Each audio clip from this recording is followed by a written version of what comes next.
I just want to start us getting into the perspective and point of view of plastics and how we got to this workshop.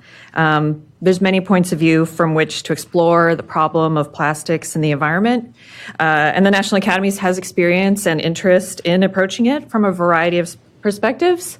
Just this month, a Proceedings was released documenting a 2019 workshop held by the National Academies Chemical Sciences Roundtable. That's the Closing the Loop on the Plastics Dilemma Proceedings right here. And that focused on identifying, kind of discussing the chemistry, the potential for recycling, the design, and how to approach the problem from that direction.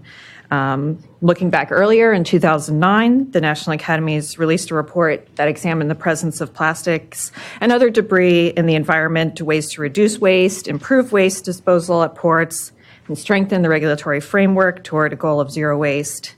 And the issue continues to be of interest to a number of units at the Academies, working in chemical sciences, environmental sciences, toxicology, ocean studies, and I'm actually a staff member of our ocean studies board, and I'm thrilled that we've been able to put together a workshop that's so interdisciplinary and that highlights the global and interdisciplinary nature of this issue.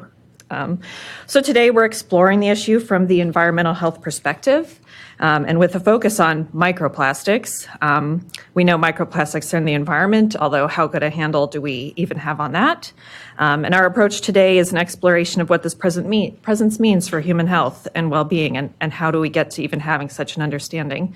And then I'm going to let our planning committee member, Kevin Elliott, explore this question a little further in his remarks. Before that, I'm going to cover the last bit of stuff that the Academy's staff likes to cover, which is our housekeeping rules and such. So of course, please just check right now that your phones are silent so that you don't disrupt anything during the meeting. We have a lot of people registered for this event. So please fill in the seats around you. If you see someone walking in, wave them over, let them get into your row. I definitely think that people are still going to be trickling in this morning, so let's make room for them.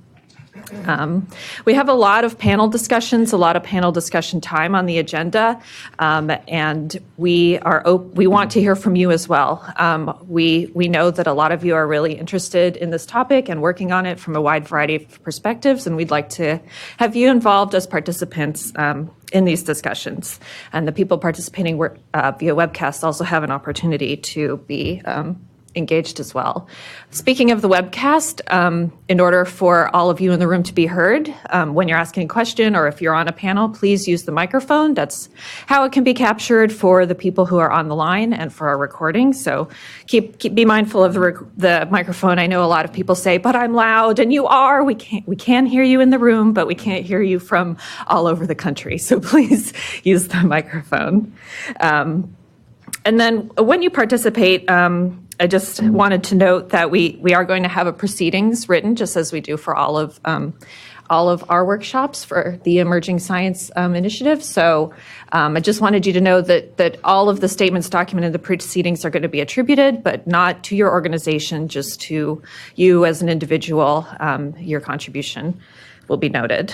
And as well, the statements made at this workshop are not the opinion of the National Academy of Sciences, Engineering, and Medicine, though Keegan points out that these are. We stand by these.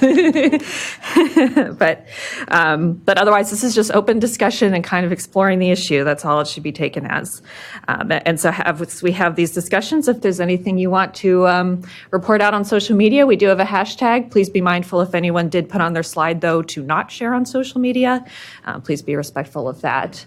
And as I said, that proceedings of the workshop takes just a few months to write and review and publish out there. So look for it in a few months. Definitely be receiving the updates for the Emerging Science for Environmental Health Decisions newsletter, and you'll know exactly when it comes out.